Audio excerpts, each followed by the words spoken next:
Tonight, Batgirl shows us how difficult it is to shake off vampire rumors when your whole thing is centered around bats. Superman Wonder Woman gives us a glimpse into who really wears the tights in that relationship. And if you think that JLA is killing off one of its main characters, I've got a bridge to sell you. All that and more tonight on the Not So New 52.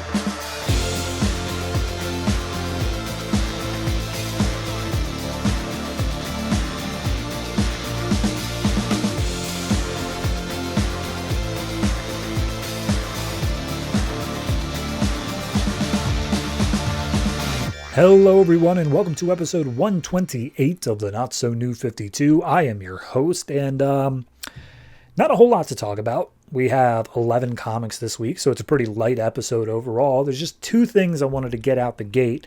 Number one, it is currently, as this episode goes out, 2 days before Valentine's Day. None of the books relate to that at all, but I'm saying it so that people who are in committed relationships who will be celebrating Valentine's Day, this is your last call to go and get a gift. If you have forgotten up to this point, you can thank me later. But I am letting you know, go get a gift. And for all the single people listening who don't need to worry about Valentine's Day, this is your last call. 3 days from now, go out and buy some cheap-ass candies. Because, oh boy, those sales, they are to die for.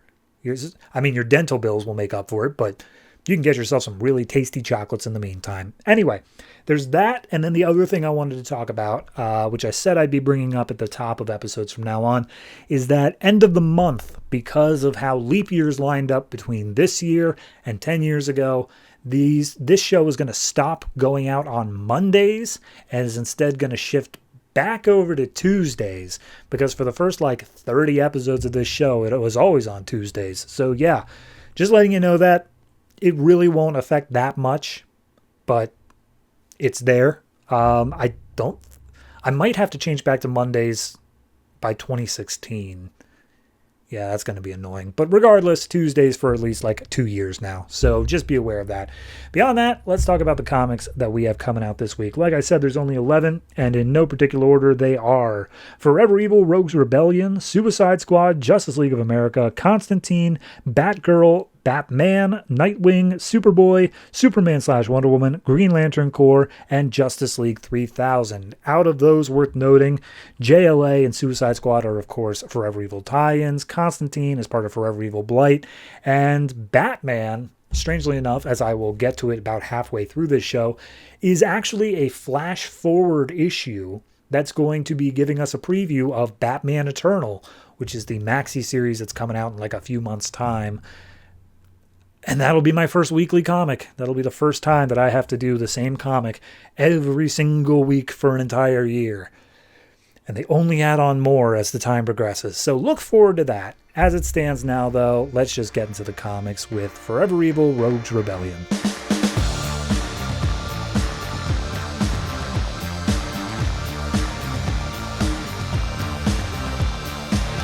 Forever Evil, Rogues Rebellion number 5, written by Brian Buccellato, art by Scott Hepburn. So last issue, the Rogues, or the few that remain at this point, managed to make their way out of Gotham. Heatwave seemingly sacrificed himself, and then the Royal Flush Gang showed up and said, hey, we've got your girlfriend Lisa. So we see them, the remaining Rogues, Mirror Master, Trickster, and Weather Wizard, are in the back of a padded cell van, and they're being transported up Interstate 90. And immediately Trickster's talking to the guard. They're just being like, hey, you're a chump. You suck. Why are we listening to this chump anyway, Mirror Master? And Mirror Master's like, they've got Lisa. I don't have any better options here. And Trickster keeps on, provoking until finally he gets punched in the face. And at that point, Weathers was just like, all right, I'm done. And he launches out, as far as I could tell, lightning, not only through the drivers of the truck, but also, the guards that are flying around the outside. So the truck goes careening off a cliff, enough for Trickster and Mirror Master to get out of, their ropes, and then Trickster just kicks the guard in the face, getting his revenge. So as they stumble out of the van, Mirror Master immediately goes after Weather Wizard and it's like, what did you do? You've killed Lisa. She is dead now because of you.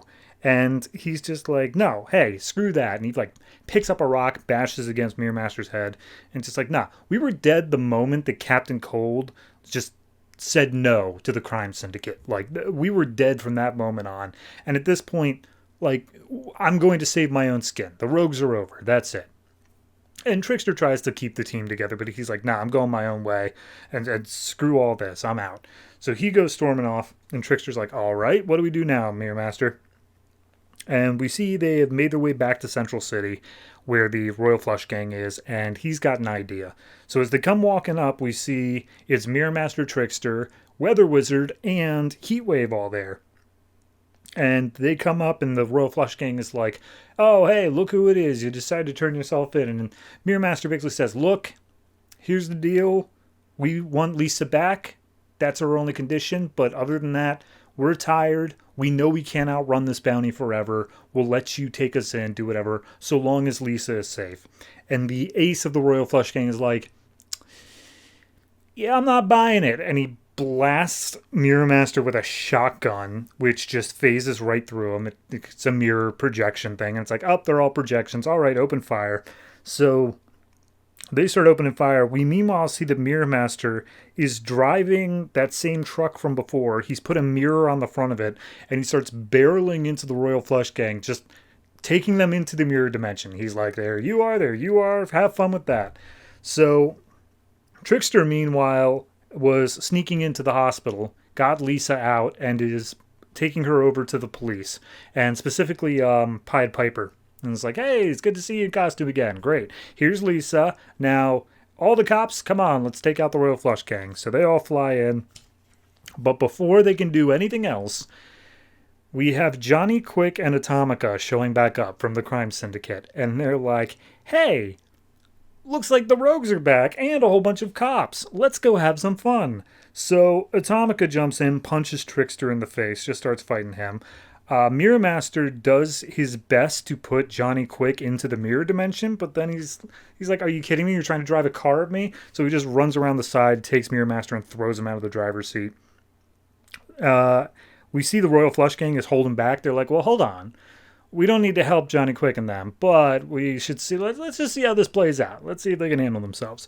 So Johnny Quick steals all of the cops' guns and just sets them down, and he even tells Mirror Master and Trickster that over in their universe, they weren't bad guys. They were cops, just like these other cops. And they're making fun of them, saying, like, looks like you still went back to your old roots there, huh? So then one cop all of a sudden, like, starts choking, and then his head explodes as Atomica just grows to full size inside of it. And Johnny Quick's like, yeah, nah, these guys are pathetic. They don't put up anywhere near as fun of a fight. These guys suck. So at that point, Grid comes over the intercom and is like, hey, if you've been reading Forever Evil, something big's going on. We need you two back here now. And they're like, we're a bit busy taking out the rogues. Don't worry, it'll only be a second. And Grid's like, but Ultraman's that. And he's like, screw that. He can wait.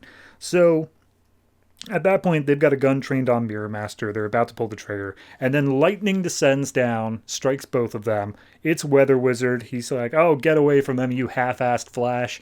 And Johnny Quick's like, I'm sorry, what did you call me? That's just not going to stand. So he starts running after Weather Wizard, but Weather Wizard summons a blizzard with like 100-mile-per-hour winds. And he's like, not only are you having to run against the wind here, but also Captain Cold taught me a thing or two about fighting the Flash with freezing cold temperatures. So yeah, I'll be able to take you on. And he keeps on trying to blow back Johnny Quick. Grid's calling in, being like, hey, seriously, we need you guys now. And finally we see one of the Royal Flush Gang is like, all right, well, we got to stand with the crime syndicate. He shoots Weather Wizard in the head. Just grazes him, but does knock him out. And Johnny Quick gets real pissed about this. He's like, no, he was mine. How dare you? He runs over and he kills the Royal Flush member. Just poof, a cloud of blood. And at that point, Grid's like, okay, look, you guys are out of time. Ultraman's getting on me. I'm teleporting you now. And he's like, no, but we're not done with the rogues. He's like, I will send in backups. Come on. So they get teleported out. We see Mirror Master going over to the Weather Wizard, making sure he's all right. And Wayne confirms he is. Trickster's like, all right, cool. Seems like the Rogues are finally getting a break. And then all of a sudden, across the field, teleporting in from grid, is literally everybody that the team has fought up until then. We have all of Firestorm's villains. We have Parasite. We have Grodd. We have a bunch of other people that I frankly don't recognize. I think they're from Hive. Regardless, they don't catch a break. I liked it. I think it was good. This finally feels like, okay, we figured out exactly what we're doing here. The other issues kind of like blankly focused on Lisa being in trouble, but it was never so much of like she's actually in a threat right now. It was more of like we need to get back to her because she's comatose and the world is falling apart. This now finally puts the threat on her and says, okay, here you go. We're doing this because we have a motivation to do it. Weather Wizard gets to do his whole hero moment of coming back. I think it was a fun issue. I don't think that, again, it really redeems the series as a whole. I think that it's still just tie-in territory where it's not doing anything to impact the main event to the point where the teleportation of Johnny Quick and Atomica, like, that doesn't come up in the main title at all, that they were doing something. Like, this has to work in between the lines of the main book. And that's not a problem, but it does make it feel like it's pretty skippable. So all in all, I'd say this issue's probably... I'll give it a flat 7. It's okay. It's not amazing, but it is just a good issue. It's doing all right. So we'll see how we wrap up with it next month.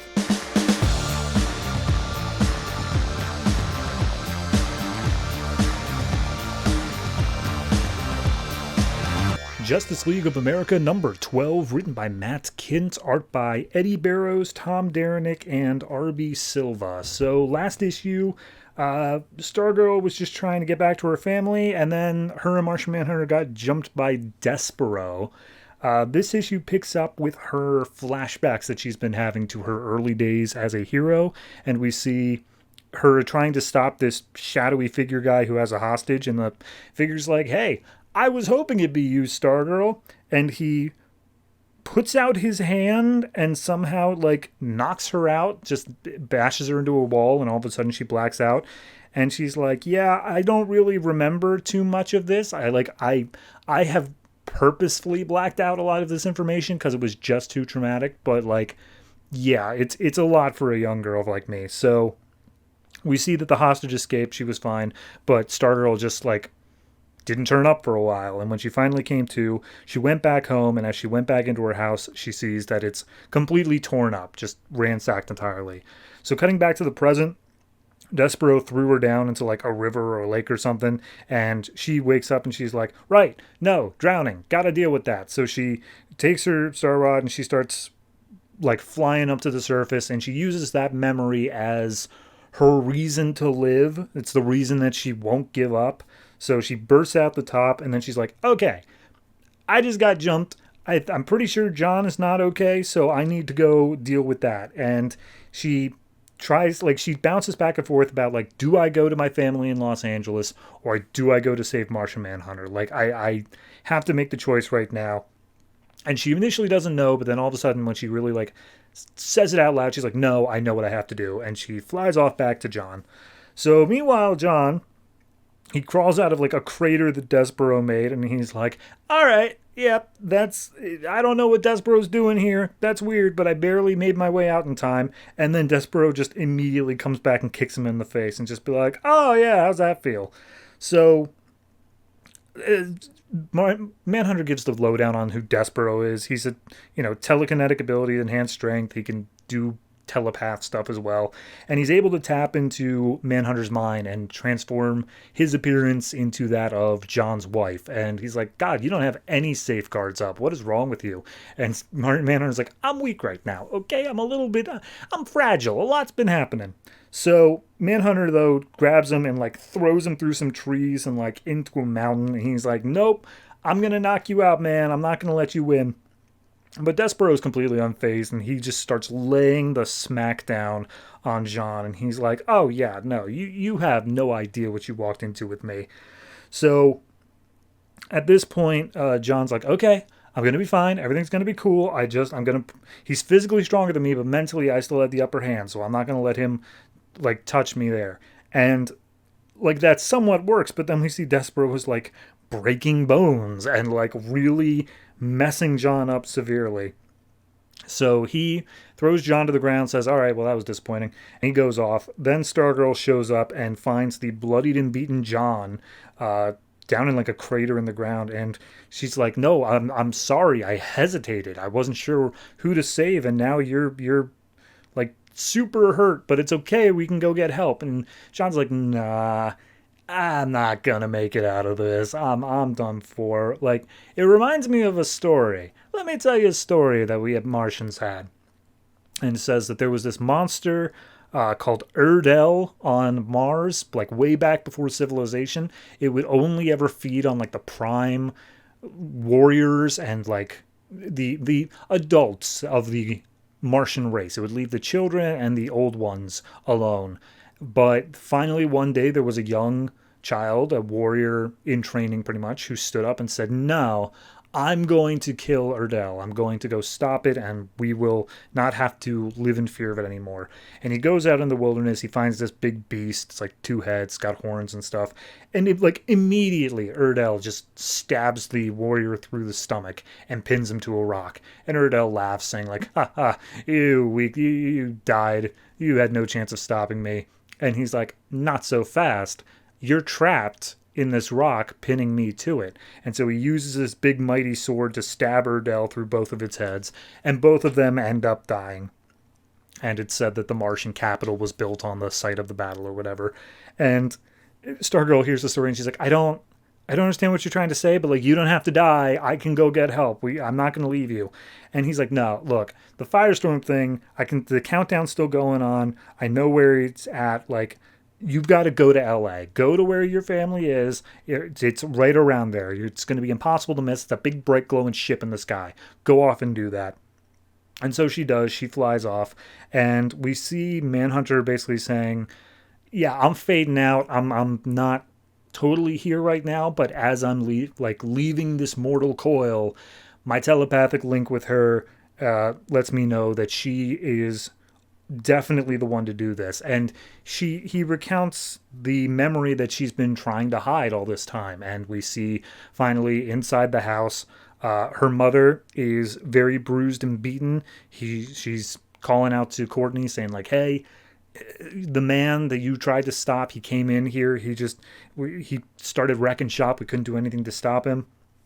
And then back in the present, as Courtney approaches the ship, she's like, okay, look, I'll take Firestorm. I'll take him out to sea or something. Speaking to John, thinking that he's still listening, but there's no one around, and we see that Despero was there, and it was all seemingly just a trap. So she ends up trying to fight Despero, and then we get the finality of the memory is Courtney's dad comes up, and he's like, Courtney, I'm sorry, it's not your fault, but your brother, and it's implied, yeah, the brother was killed during the invasion.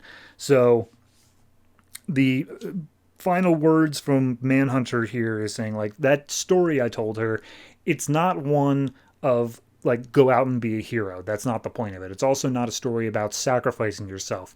That's not it. The point of the story is hope. The point of the story is thinking that you can make a difference, that it's not completely just everything's awful and there's nothing that can be done to change it. There is hope in that. And he sees that Courtney Stargirl is the most hopeful person of them all, that there is always a chance to make things better. So at that point, we see the Firestorm looks like he's starting to explode. Despero's still doing all right, even after Courtney's given all she can to try to fight him. And then we cut back to the crater where John is, and he just fades out with his last thought being, yeah, she makes me realize that we are going to win. So yeah, it's a downer of an issue. So I think next time we actually probably will get the Firestorm reveal in this book. I'm not entirely sure of that, but it does seem like it. And then we got one more issue after that before it ends, and I don't know if it directly becomes Justice League United, but it eventually becomes that. As for this, solid issue, solid writing. I think it does a good job of, even though I was complaining last time that Stargirl it seems like New 52 is just like throwing out all of these grimdark origin stories. It does a good job of saying, yes, it is grimdark, but she doesn't let that affect her. And I think that's a good moral to have here. It's a good moral to say, look, if we're going to do all this tragic backstory stuff, you can overcome it. You can be better than it. So I like it. I think it's solid writing. Did they actually kill off Martian Manhunter? Like 99% chance no.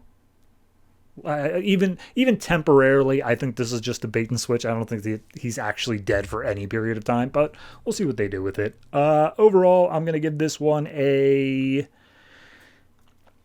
I'll give it an 8. It's a low 8. It does kind of feel more like a 7.5, but I think there's enough in there that I actually found myself like really engaged with that it boosts itself up just up to that 8 level.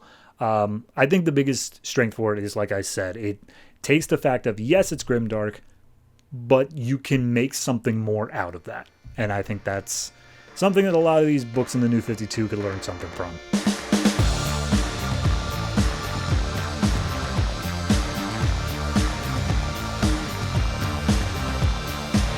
Suicide Squad number 28, written by Matt Kindt, art by Jason Masters. So last issue, well, I guess 2 issues ago, we had OMAC is being possessed by the Thinker, who is now fighting against King Shark and his father, Kamo. That's going on. And then last issue, we saw that the rest of the squad that went to go find OMAC survived, and they're making their way back to Belle Reve. So this issue picks up with Waller basically giving us the full rundown of everything that's happened over the course of this arc, and how it's definitely not going to plan. But as we saw last issue as well, Waller is tapped into one of the few remaining computers at Belle Reve, and Kevin Coe, the human host for OMAC, is communicating with her, saying, hey, I'm in here. I don't kill OMAC or I'm going to die. And Waller's like, all right, well, you got to help me here because Thinker's in control of the body. So can you knock him out of there? Can you like push him out? And he's like, maybe.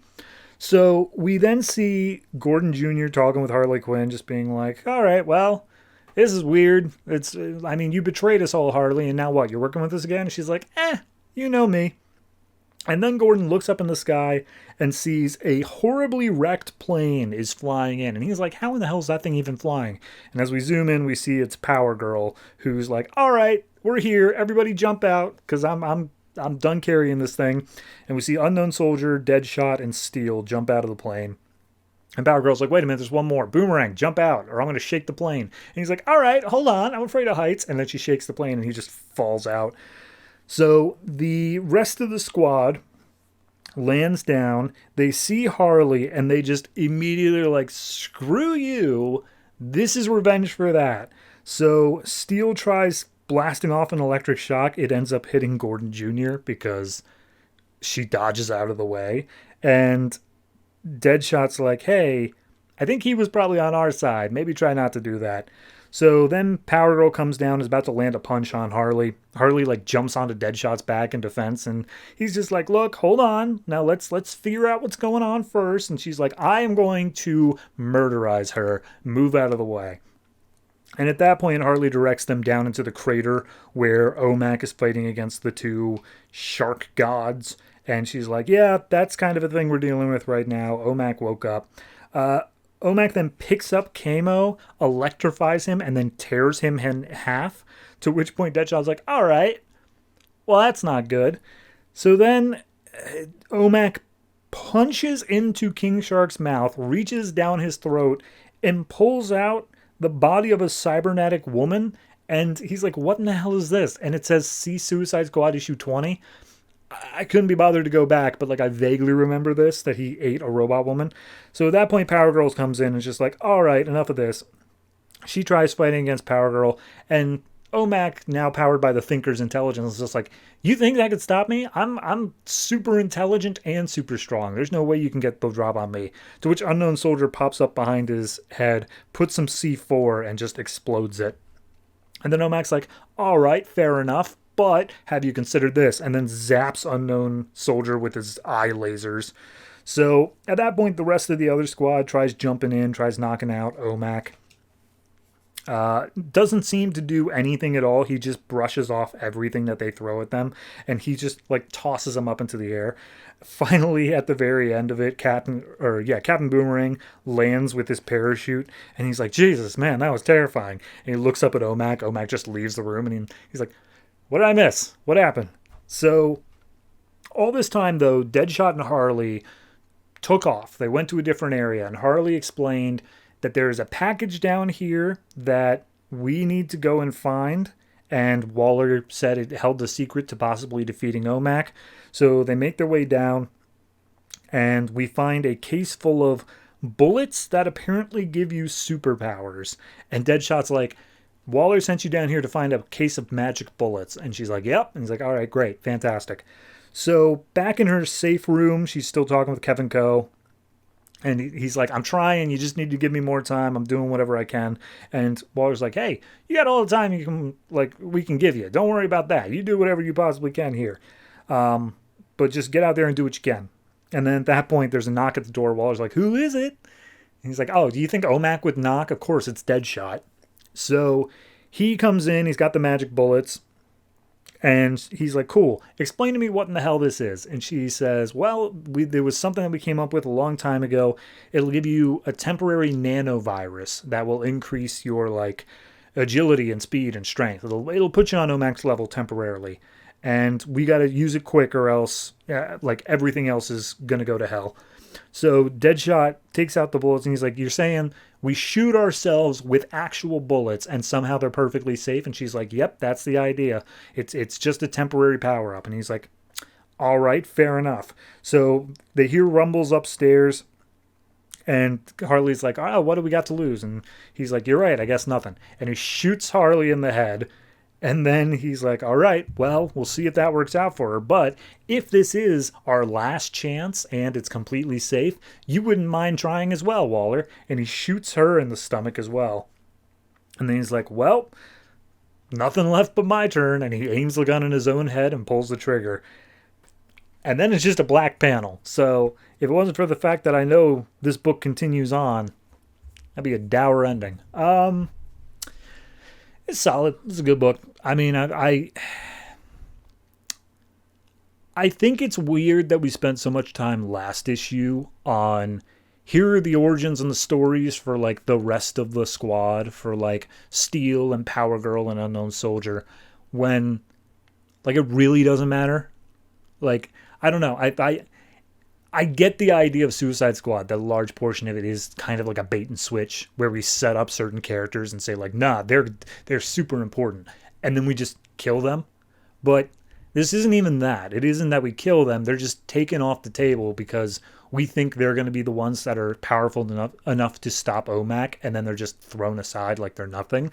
So, I mean, I guess I kind of get it. But it just feels like the entirety of the last issue was just padding for the sake of, we can't have them win because the main event is not done yet. Forever Evil is not done yet. So, beyond that, I mean, it's an okay issue. I think the ending's the strongest point, though. It's a lot of silent panels with a lot of strong punctuation with the gunshots. So I'm gonna say this one's probably a 7.5. I like it. It's feeling good.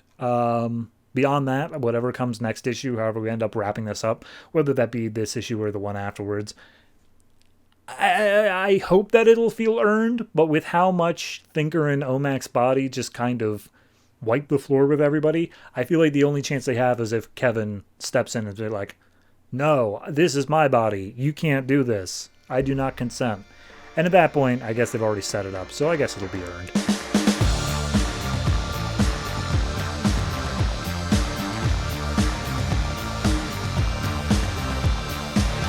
Constantine number 11, written by Ray Fawkes, art by ACO. This is the next part of Forever Evil Blight. And the last part, God, I can't remember where that was in. Justice League Dark, I think. They got into Nanda Parbat, which is apparently where all of the rest of the Justice League Dark is being held away in. So we have Deadman off trying to distract them and see King's body. Meanwhile, Constantine's like, of course it's Nanda Parbat. I kept telling myself that it's too obvious. It would never be Nanda Parbat, but it's always Nanda Parbat. So they end up making their way in, and he's like, all right, everybody, be on your toes. I'm sure there's going to be a bunch of magical traps around here, but, like, can you send Zatanna, Nightmare Nurse? And she's like, yep, she's somewhere. We can find her. So at that point, John immediately triggers a trap accidentally, and turns out that it's something called an agony trap. And Constantine's immediately like, I know this. This is Nick Necro's magic. This is him. Everyone just, like, brace yourselves. And immediately he's zapped into some other alternate world. It's like space looking, and he's floating around, and he sees Blight, but it has Nick Necro's voice, and he's like, well, yeah, you didn't really tell them the truth about your trap, though. This is your spell. You're the one who created this, and it's truly something to behold. That's why I stole it from you. And we see Constantine beheaded, his head just floating around in empty space. And at that point he comes to. Nightmare Nurse has pulled him back out. And he explains, like, yeah, it's a spell that Nick called it the Two of Clubs. It's like it just hits you twice. It gives you nightmares like the first time and then the second time around. And he's like, all right, cool. Where are the others? And Nightmare Nurse is like, I don't know. I just woke up. Everyone seems to be gone. And Constantine's like, damn it. I should have put some tracking spells on them so that we could keep track while we're in here. But I don't know. I didn't think of it. And she's like, oh, well, I'm surprised. I figured that's exactly your MO. So, all right, so how do you want to do this?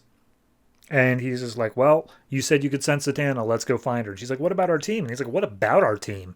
The whole reason I'm here is to get Zatanna. The rest of them, who cares? Let's go. So they start making their way through the facility, and Constantine recognizes, like, okay, this is definitely Nick's magic. Nick Necro is definitely a part of this, but, like, there's other things here that feel so much lesser, so much more, like, pathetic. And as he's looking through it, he's like, okay, hold on. This particular, like, binding spell here, that's Felix Faust.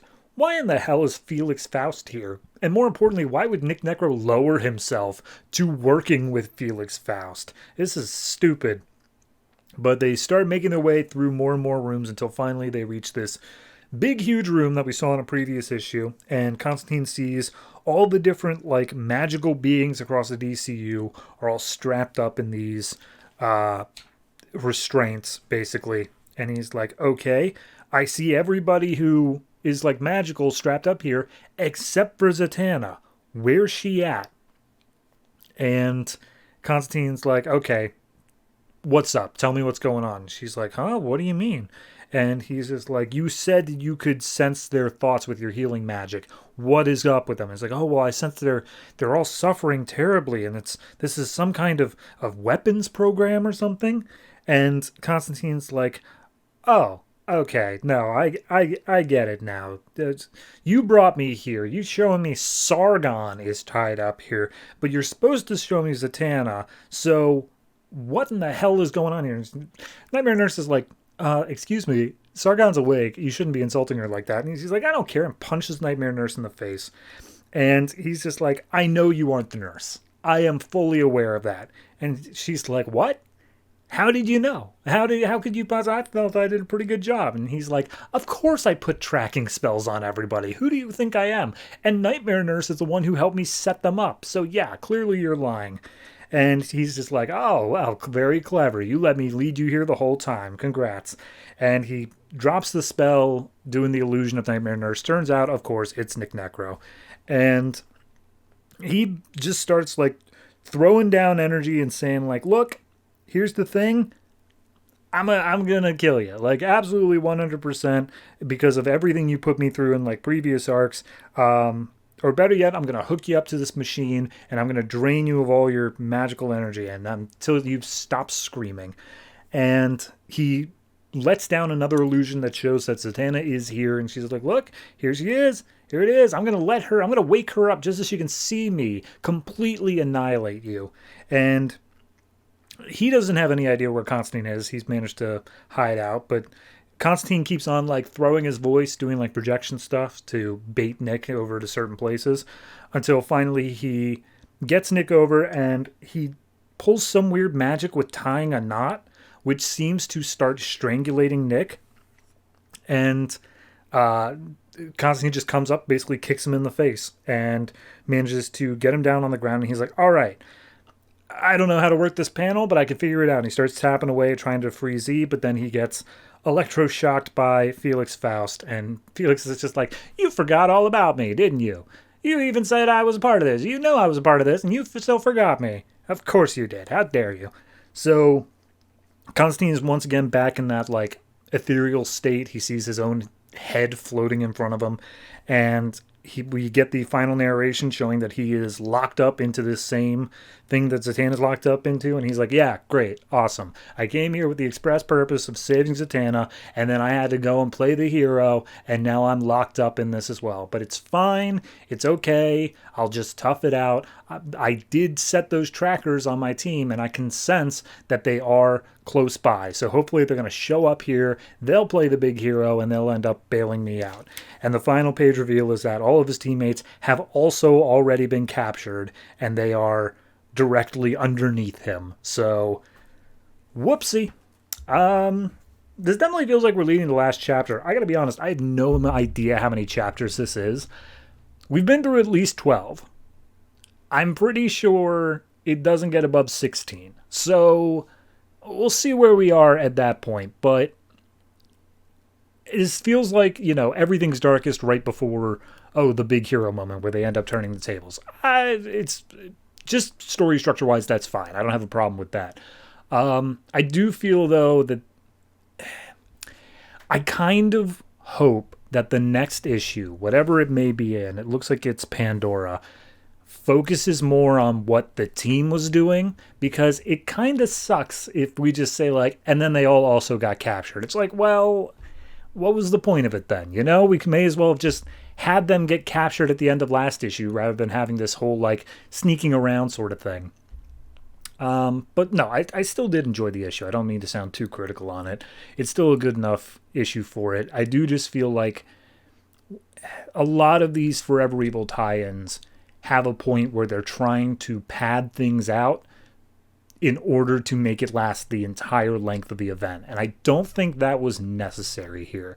This feels like it's kind of, not every chapter is not pointless entirely. They're doing their own thing, but it does feel very stretched out. Like one issue of them going around this facility, they could have easily done a whole lot more, but instead it's kind of much like, okay, previous issue already showed us Nick Necro's the villain, so this didn't even reveal that. This is just the people in the story figure it out, and then they already kind of beat him. So, yeah, no, it's not a bad issue, but it's probably like 6.5. It's just, I ever since Blight was taken out, I'm not sure what we're doing right now, and it feels like we should have wrapped this up like 2 chapters ago.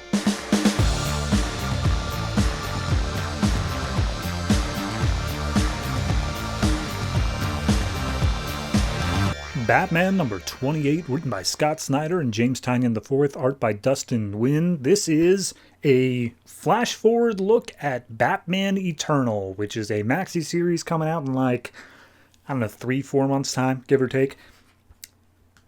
It's just like a chapter smack dab from the middle. So we open up in Gotham soon, and we see Harper Row is standing out on a street corner just being like, all right, you can do this, be brave, let's do it.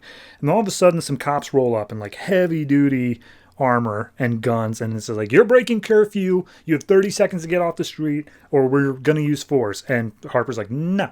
And he's like, okay, well, I'm going to count down or else I'm going to beat you senseless. And he's just like, no. So at that point, the cop pulls out like a nightstick, is about to attack Harper, and then Harper says the magic words, "Midnight in Gotham is the bee's knees," to which all the cops stop.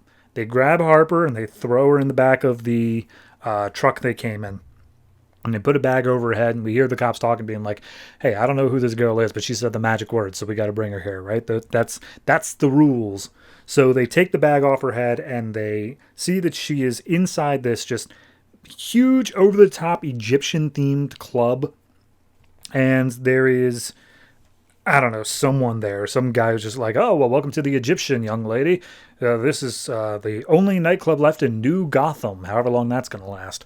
And Harper calls him out just being like, hey, yeah, no, super clever using the cops. Hey, is that body scanner you're using Wayne Tech? I'm super interested in that. I'm very much a tech junkie. And the guy scanner is just like, do you mind? I'm just trying to do my job here. What do you even want?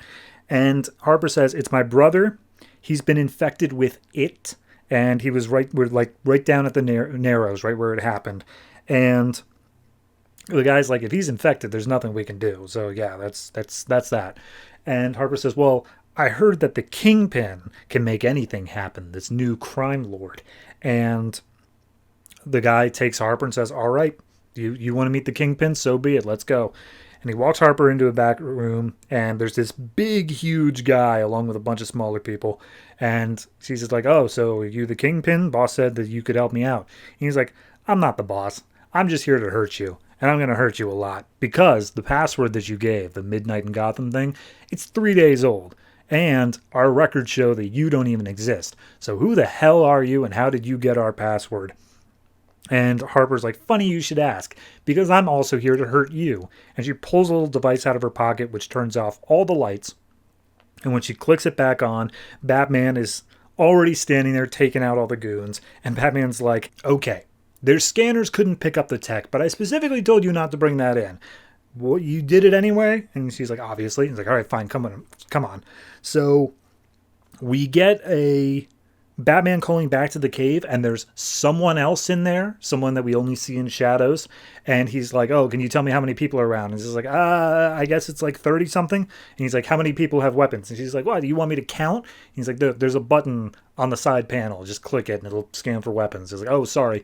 So, I'm still new to all this. And it's like, all right, there's only 16 that have weapons. So Batman's like, all right, get dressed. We have work to do.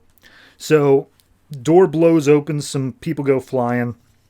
Immediately, they're like, oh, everyone who has a gun, get them down here. Do you have any idea? Who do you think you are? Causing a trouble down here at the Egyptian. And we see Batman and Harper. Harper now dressed in her new superhero identity, Bluebird. And Bluebird says, we're the good guys. So they start fighting off goons. Harper is very much into tech. She sees a couple people on the upstairs balcony, and she throws a automatic, grappling hook thing that attaches to walls on either side so that she's able to jump up onto it like a tightrope and then hang down upside down from it with hooks in her shoes. So she fires off a gun that she has, and it's electrified. It's like a taser. And one of the guys calls out, like, wait a minute, Batman doesn't use guns. And he's like, yeah, you're right, I don't. She does. So at that point, a voice from the side calls out, hey, all right, you want to see the Kingpin? Here I am. And everyone freezes, and standing there is Selina Kyle, Catwoman. And he's just like, all right, everyone stand down. I want to hear what Batman has to say. And Batman's like, Selina, hey, seems like things have been pretty good for you ever since the infection started, ever since everything else happened. And she's like, yeah, I saved the underworld from itself. I now run all the crime in Gotham. It's great. It's fantastic.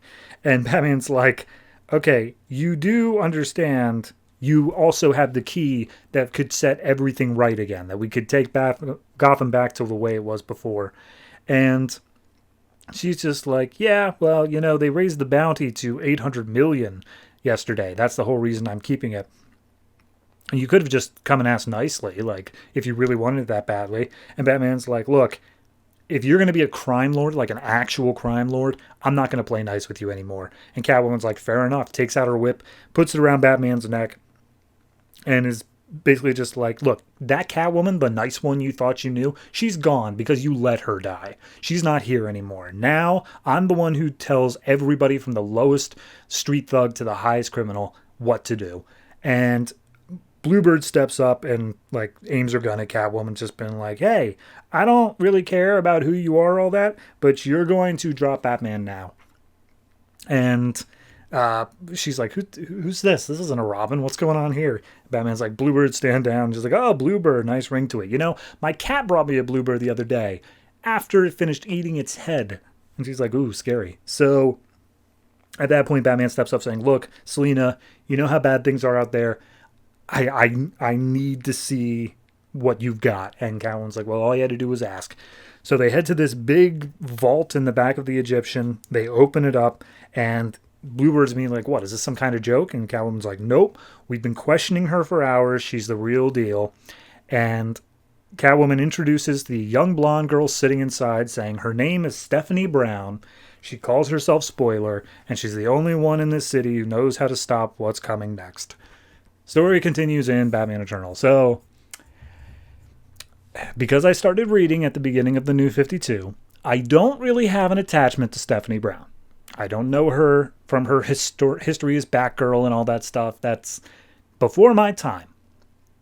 That being said, reading this page and knowing people who do enjoy that stuff, I can just imagine it being like that screaming at the screen moment when like something huge happens in a movie where it's like, oh my God, they're doing it, Jesus Christ. So yeah, I mean, I'm not gonna lie to you, I read Batman Eternal cover to cover like 7 years ago, 8 years ago. It's been forever. I don't remember anything about an infection. I don't remember anything about Harper Row becoming Bluebird. I don't remember anything about Catwoman being a crime lord. So the only thing I do remember is Stephanie Brown was around. So we'll see what happens with that when Batman Eternal finally gets started. As it stands here, solid issue. I mean, it is definitely just like, hey guys, here's a little teaser for this thing we got coming up. And it's not flowing with the 0 year story. It's definitely just a, hey, buy our maxi series because we really wanted to do as well as 52 did. So I'm going to say this one is probably, I'm going to give it a 7. It feels like it's a 6.5, but just because of all of the big swings it's taking, I'm giving it that extra half point to say like, nah, even for just what is a glorified ad for a future book, it's interesting. It brings up cool new things. So 7 at the very least for that. And we will pick back up wherever this slots into Batman Eternal in a few months' time.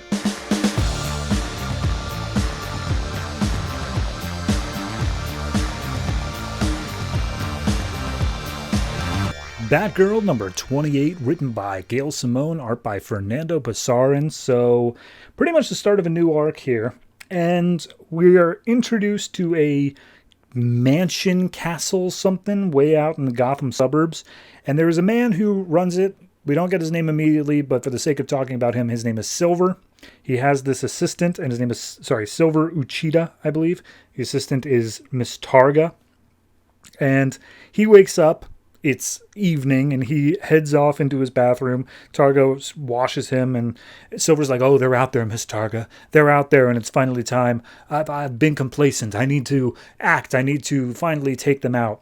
And he walks through the halls of his mansion, and we see a wall with Joker, Two-Face, Penguin, and some other last person I'm not sure of, labeled Freedom Fighters. So Silver goes down into an armory that's loaded up with like guns and knives and stuff. And it's like, oh, gather the ghost, Miss Targa. Tonight we go and we hunt.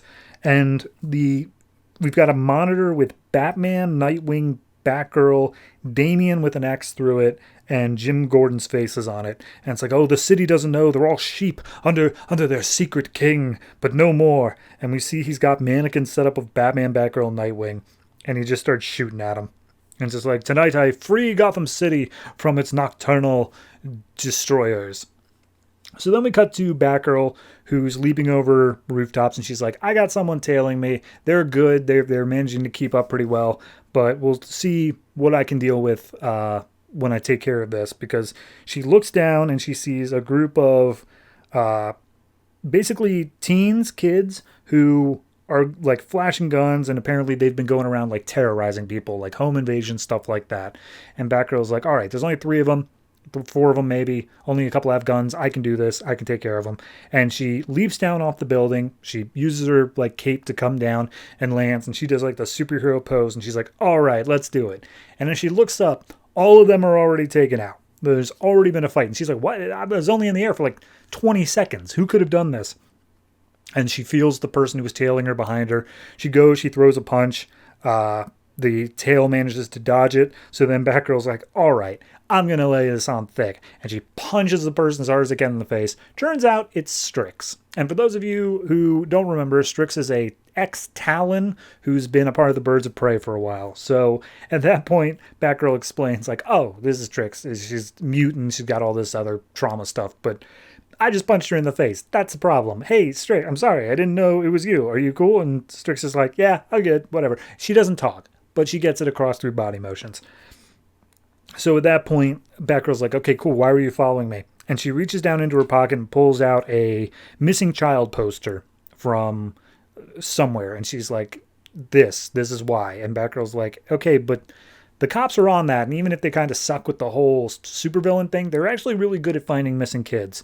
But then Strix points to Batgirl and says, you know, I want you to help me because of this. And she points to the bottom part of the poster, which says that this girl, because of some medical condition when she was younger, was also left mute. So Batgirl's like, okay, I get it. You have a kinship with this girl, but like still, why me? And Strix writes down, says, you're a detective. We can go find her. So Batgirl's like, all right, fine, whatever. But I'm going to zip tie these guys up first for the cops, and then we can get going. And we see one of them either has actual vampire fangs or at least fake ones. So at this point, we see Silver is in an alley over. He's got like binoculars. He's spying on them. It's just like, oh, it's too late. Those devils have taken more victims. We have to wait for our moment to strike. So Batgirl gets up on a roof and she's like, I can't believe I have to do this. And she calls over to Charisse Carnes, who is Nightfall from like 2 arcs ago. And she's like, hey, Nightfall, I know it's me, and I know that you think you're protecting Gotham in your own sick way. And Nightfall's like, she's just out at a dinner, like she's got fancy dress and everything on. And she's like, I always thought we were on the same side, Batgirl. You were the person who didn't want to team up. And she's like, shut up, I'm not playing this right now. Look, here's the thing. There's an 8-year-old girl. She's been abducted. I need you to put out your feelers in the Gotham underworld in order to get her found, pretty much. And basically, Nightfall's like, look, yeah, I'll give you a freebie. This sounds like a noble enough cause. You won't even owe me a favor, but good luck. And Batgirl's like, good luck. Shut up. So she says, all right, Strix, we got to go undercover if we want to do this right. And we see the people that Strix knocked out earlier before, who Batgirl zip-tied up. Silver's gone over to them, and one of them starts waking up, and he's like, I'm so sorry. I couldn't get to you in time. And he's like, what? What do you mean? Are you the one who zip-tied us? What happened? And he's just like, oh, you've been infected with their poison. It's deadly. I need to take care of this now. And Targa comes over, opens up a briefcase full of wooden stakes and a mallet. And immediately the guy's like, you're crazy, man. What are you doing? And he's just like, oh, hush. I'm doing you all a favor. As he starts staking these people through the chest. So back at Barbara's apartment, Strix is going through her closet trying to find some undercover gear, and she pulls out like a pink frilly prom dress, and Barbara's like, no, undercovers, you don't want to be noticed, like cops or something like that. But like you can see Strix is visibly upset. She's like, I want this though. I want to wear this. And Barbara's like, okay, well, you know what? You can take that too, but let's also find something else to wear. So they're wearing undercover gear. Turns out Barbara stole a badge from a GCPD, and she's using it to essentially pretend that she and Strix are cops. And they go to question the mother of the missing child, who immediately starts breaking down. And she's like, oh, yeah, I don't know who it could possibly be. There's been no ransom demands or anything like that. My husband disappeared last year, and they think that he's the one who took her. But, like, that's not him. He loved her. That was definitely not going to be him. So we see Silver and Targa are in a car, and they've got like full surveillance on Barbara and Strix, and they're like, okay, look, they're there. We can come up. Let's get there before they manage to leave. So they leave the mother. They say like, oh, thank you. We'll this is very useful information. We'll do our best. And they start walking down the street, and all of a sudden Barbara gets some missed calls from her boyfriend, Ricky. I don't think that's going to matter. But then Silver shows up, and he's like, hey, you're them. I know who you are. And Barbara's like, excuse me? What are you talking about? And he's like, you're them. You're bats. I know exactly it. And Barbara's like, what? Huh? what are you talking about, man? We're just normal police officers, and we have crimes to go solve. Goodbye, crazy person. And he clarifies, it's like, no, no, no. You're with them. You're bats. You're vampires. And Barbara's like, huh. You know, I mean, I guess that kind of makes sense, but no, that's not us. We're definitely not vampires. Look, we gotta go. Let us know next time that you see a sparkle, though. And as she tries to leave, he pulls out a gun, saying like, "Oh, don't walk away from me, you bloodsucker! I've killed dozens of you." And she's like, "Right? No, crazy people in Gotham are usually homicidal. They're not just the normal type of crazy." So he runs over, he punches out Barbara, gets in a fight with her. Targa comes up and holds a gun up to Strix's head and just like, oh, my master will come back for you. Just allow him to finish up the fight with her first. And Strix just like headbutts her and she's like, ah, a worthy adversary. So all of them are just getting into a huge fist fight in the middle of the street here, and then a bunch of police lights start rolling in, and they all say, "Oh, this is police, drop your weapons, we're gonna fire." Meanwhile, Barbara's like, crap, man, I can't be seen here. Even if he doesn't like out me as Batgirl, I'm faking being a cop. I cannot be seen. So she's trying to like cover up her face in the meantime. Silver's like, "I willingly surrender because I am on your side, officers. I'm just trying to take out this vermin from the city." And as he's holding up his hands, he turns to Barbara and just like, "By the way, we have your leader, your queen." And we see, zoom into his castle is the little girl, Sissy, who was taken. And apparently he thinks that she's the queen of the vampires to some extent. And once daybreak comes, she's got a bomb on her that will explode and kill her. So there's a lot going on there. I like the idea of the story. I like the idea of someone, like, just a full-on crazy person is like, no, Batman's a vampire. Why else would he be so into bats? Like, he's straight up Dracula. And then just going from there and saying that all of the people who work with him, all the Bat family, are just people under his, like, control that have been turned into vampires themselves. I like the concept. It's solid. Silver as a villain, if he gets some more development, if he's made a bit more interesting, I could see myself enjoying him. But as he is now, I don't know. He's kind of just generic, like, rich, crazy person. You know, I don't have that much of a feel for him. I need a little bit more of like backstory as to how did he get here. So we'll see what comes in future issues. Beyond that, Strix is fun storytelling. I'm sure that we're going to do something with the girl as well. I'm interested. It's just good setup. Hopefully they can follow through with decent execution. So I'll give this one a flat 7. I'll see where it goes from there. And yeah, why has no one else ever done Batman Vampire in the New 52 yet?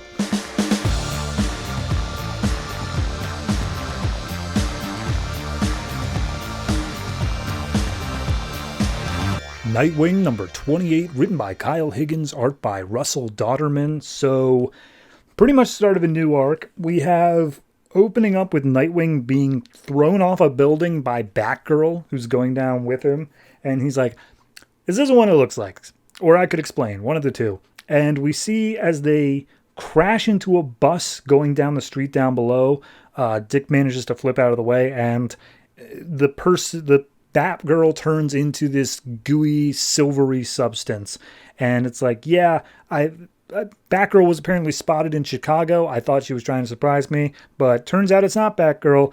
It's Spinebender, who is a villain that we fought like 10 issues ago, and I tased him into turning into glass, and I thought that I was done with him. Turns out, no.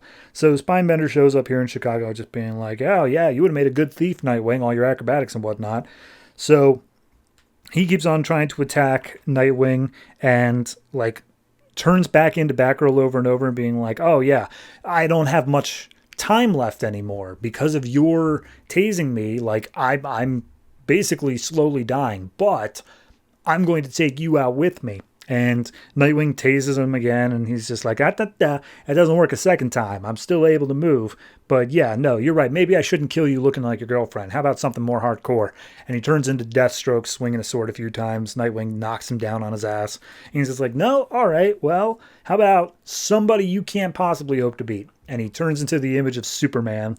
And we see a bunch of people are like filming this out on the street, but it's not like Spinebender is making the effort to pretend to be Superman. Like, he's stretching out his arms. He's doing whatever he can. But he's just like, I'm causing as much collateral damage as possible here. So he finally turns into Batman, and he goes up and he stabs a nearby streetlight. And he's like, oh, I'm gonna hit you with the same electrical stuff that you hit me with. And this is definitely going to kill you. But Dick manages to grapple over to a nearby car and pull himself out of the electrical field as the guy just explodes. He's just straight up dead. And he's just like, all right, well, that happened. So then we cut over to the prison where Tony Zuko's being held, and he's visiting hours with his, I guess now, ex-wife. And he's just like, hey, look, I've been talking to my lawyer. It's been tough in here, but like we think we've got a pretty good deal that we can get me out of here because of Nightwing's like constant harassment. Of course, I had to like restart my life over. And the wife interrupts him, just being like, no. And he's like, what do you mean no? He's like, no, I personally am going to vouch for you to stay in here. And he's like, what? Why? You would rob our child of his father? And she's like, don't do that. Don't do that. No, I'm not. I don't doubt that you love me. I don't doubt that you regret the things that you have done and like that you've lied to me over our son's entire life and the entire time I've known you. I'm sure you love our son as well. But the one thing I've never heard you excuse yourself for, the one thing I've never heard you actually say you regret, is that you killed the Graysons. And that you did that, right? Yeah, it's something that you actually did do of your own volition. And Tony just like looks at her with like a glare, and she's like, yeah, hangs up the phone and leaves. So then we cut to Dick making his way back to his apartment. He runs into Greg and Cheryl, who are the parents of that daughter. I can't remember her name. Jen, that was it. Jen, who in a recent issue discovered Nightwing's secret identity. And they're just like, oh, yeah, no, Joey was busy filling out like tax forms and stuff all day. So thanks, though, for allowing Jen to stay by. And he basically, you know, they just talk for a little bit about how hard it is to find work here in Chicago. But Dick's got everything fine with his bartending job. And he makes a few like comments saying like, yeah, no, work's really been hard on my body recently. And Jen's just like, uh-huh. So as they walk off, Jen gives a look back saying like, yeah, no, I know your secret. But at that point, we cut back to the bar, and I think it's Michael. God, there are too many people's names here. The reporter guy, he's showing the fight between Nightwing and Spybender was caught on YouTube, and he's like, man, I gave up my only source for getting in on the action for this stuff. I could have been the one that posted this video. And he's just like, yeah, but I mean, that cop was forcing you to tell fake stories, so no, you did the right thing. It's solid that you like left that. And he's like, yeah, we'll say that when I'm not able to make rent next month. So at that point, walking in through the door of the bar is Sonia Zuko. And Michael's just like, hey, I am going to leave. So he walks off. He gives Dick and Sonia a moment. And she's just like, okay, well, you know, how do you like in Chicago? And he's like, oh, it's fine. It's great. And she's like, cool.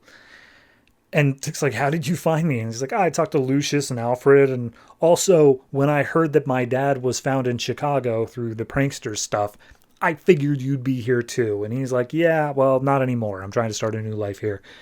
So why are you here? And she's like, look, I owe you an apology. I kept things from you. I lied to you, and you didn't deserve to be treated that way. And we don't have to be friends, but I at least want you to know I'm sorry. And he's like, yeah, thanks for the apology. But yeah, I think it is better that we stay apart. And she's like, yeah, no, I get it. Anyway, I got to get going to, my flight leaves in a few hours and I got a job interview. And she's like, what? You worked for the bank. Why did you quit that? And she's like, I didn't quit. I got fired. They found out my dad was a murderer and I was constantly being mobbed by people trying to get my opinion on that. And he's like, oh, I didn't even know. And she's like, yeah, well, it's just the way it is. So she walks off saying, take care of yourself. And Dick's like, yeah, geez, no, that's rough. So he makes his way back home and he just keeps on thinking about all these things from his time in Gotham that have been catching up with him. Sonya, the Spinebender, all that stuff. And then he walks in to the apartment. Joey's sitting at the table crying. And he's like, what's wrong? Turns out Jen's parents were caught up in a mugging and they were killed. And Jen was the only survivor. So police bring Jen by because she has no next of kin. She's going to be staying here for a while. And they talk to the police for a while, but Dick keeps bringing his attention back to Jen.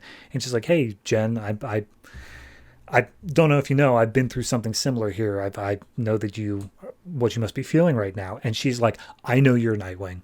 I know it's you. I saw your stuff. I saw your costume and your sticks. I know who killed my parents, and I want you to help me go out and find him and catch him, okay? I want you to help me like Batman helped you. And Dick's like, so I'm going to go get you a glass of water and we can talk about what you think you saw. And she's like, yeah, okay, that's what I figured you'd say. So he goes over, his hands shaking as he pouring the water. And Michael's like, hey, it's good that you're trying to help out Jen. Like, you went through something similar. It's great. And Dick's like, yeah, no, totally, awesome. And Michael's like, so where is she? And he's like, what do you mean? She's right over there. Turns out she left, and we see an open window, and Dick's floorboards where he hides his costume have moved. And Joey's like, hey, where's Jen? And she's like, she left. She bailed. We don't know where she is. And Dick reveals, like, she said to me that she thinks she knows who killed her parents, and she wants to go find him. And that's when Joey reveals, like, oh, she's going after him? And Dick's like, what? We know who did it? Who did it? And he's just like, oh, it's this murderer guy who cuts tally marks into his skin every time he kills somebody. Mr. Zsasz. And we get just a full page panel of Victor Zsasz staring down the camera. I'm realizing now from this book that nobody has an agreed upon version of what the hell Zsasz looks like. Like, he has tally marks on his skin, that's fine. But, like, this version of him is, like, shaved head, but, like, a blonde goatee going on. And I never thought of Zsasz as blonde. So I don't know where that's from. But either way, this book wraps up at issue 30. This does feel like a good little, okay, we're getting him back into, like, a wrapping up phase. He spent time in Chicago, but eventually Gotham's going to come calling. We already know what's going on with him in Forever Evil at this point, so obviously all roads have to lead to there. I think this is a solid issue. It's done a good job of setting stuff up. It's calling back to past issues, saying, okay, here's all this stuff we've kind of left a little bit open that we're just calling back to. And we're just wrapping up the series as a whole. There are a few things that you can tell from previous issues that they wanted to eventually get to, but they just don't have the time now. Unless next issue is going to be the reveal of that one cop guy who had the costume in his closet. I don't think that's ever going to be touched again. So, yeah, no, I'm into the story. I'm looking to see how they're going to wrap it up next issue, especially with this little girl. Like, her parents were just killed. She's essentially a proto Nightwing right now. So, yeah, I'd say this is probably like a solid 7.5. It moves really quick, and it doesn't have a lot of story on its own, but it's setting up a lot for next issue that I can really appreciate.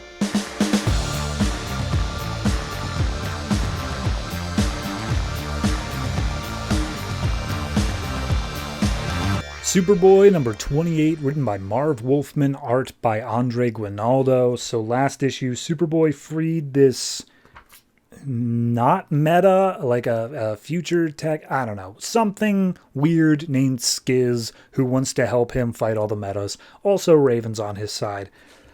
This issue picks up in the year 2014 with Harvest.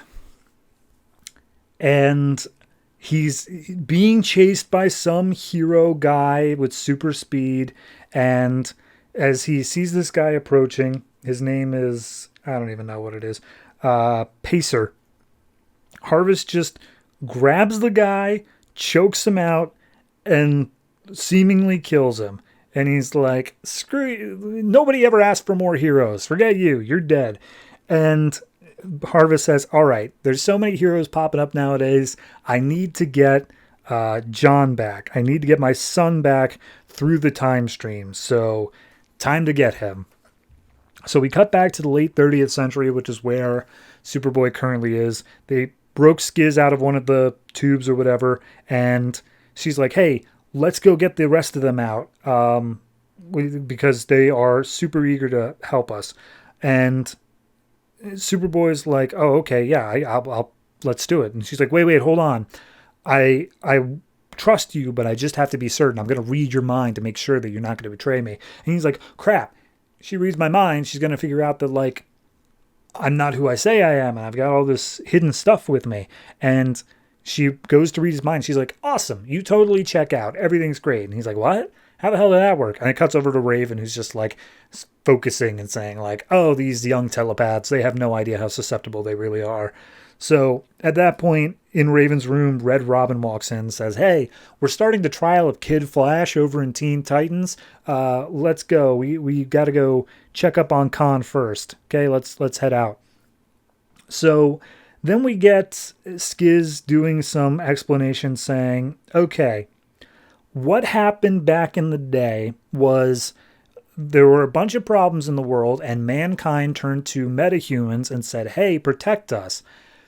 And then the metahumans said, okay, but we're going to take control. Like, we're going to run things. And we see what seems to be the Justice League sitting in, like, the building of Congress with the president down on his knees and saying, hey, we told you the rules to our deal and you tried to fight against us, and therefore we are going to kill all of you. So, metas for life.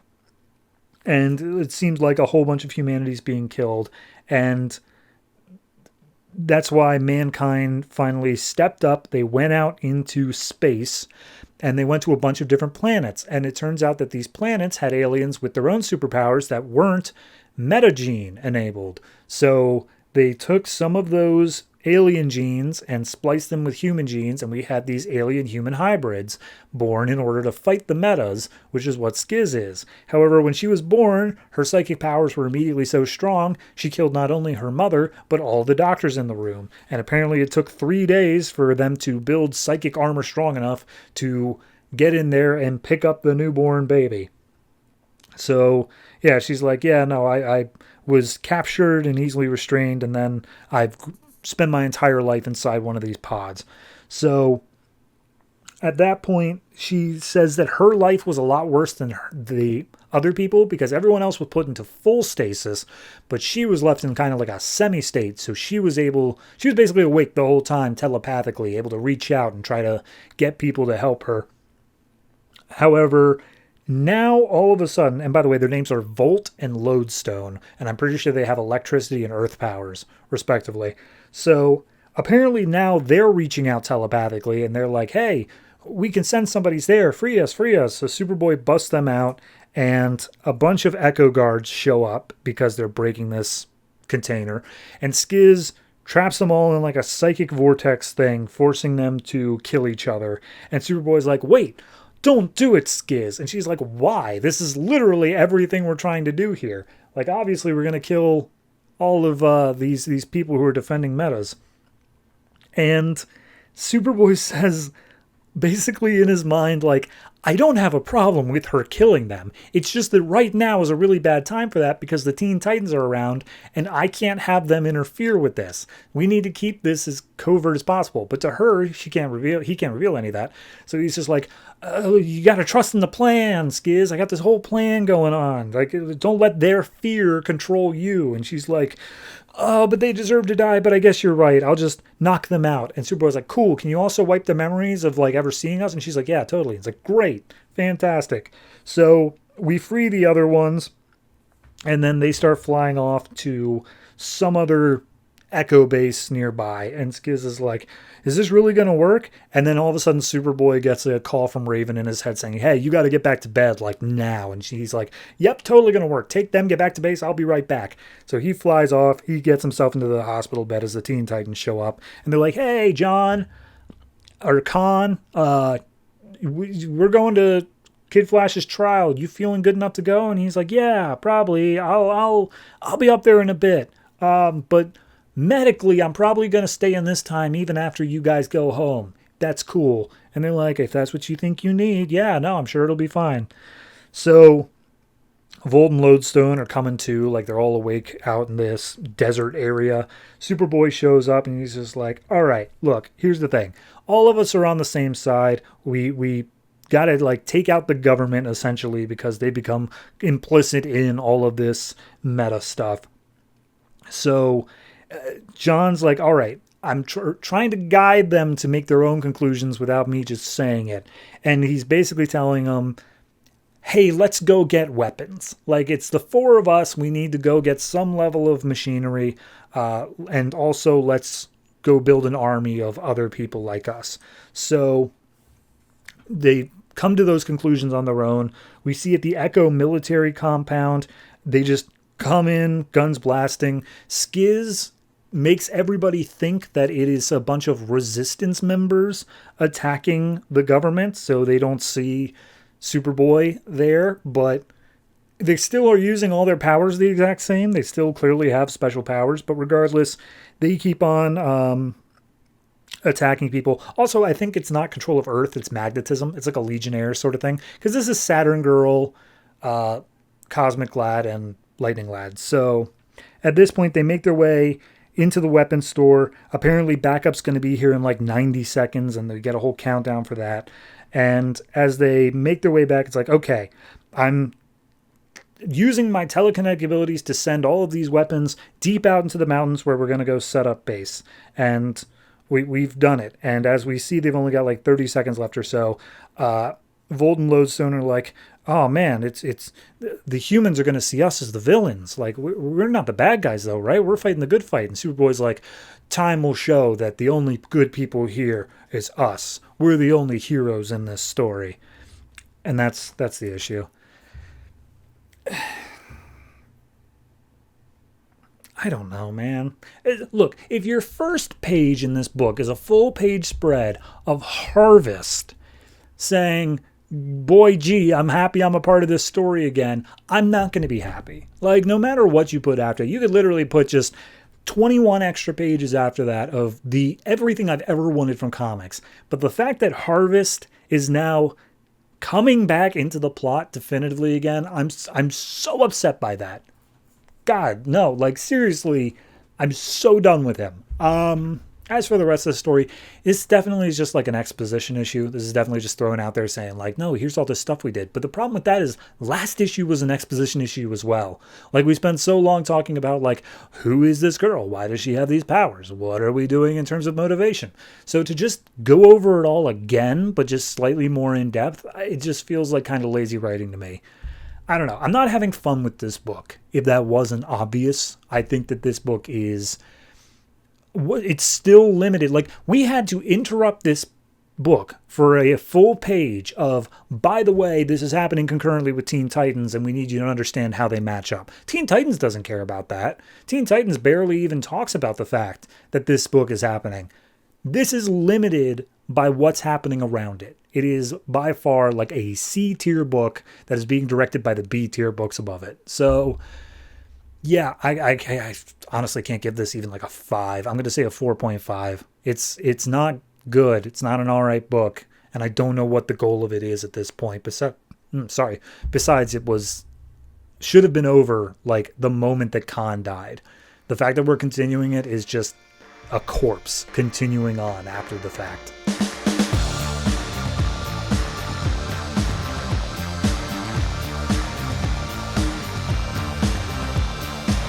Superman Wonder Woman number 5, written by Charles Soule, art by Tony S. Daniel, that's the name.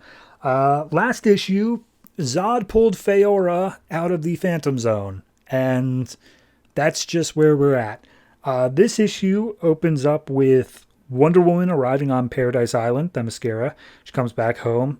She takes off her boots, and she just walks into the place where her mother was currently turned to stone, and all of her fellow Amazonian sisters are turned into snakes.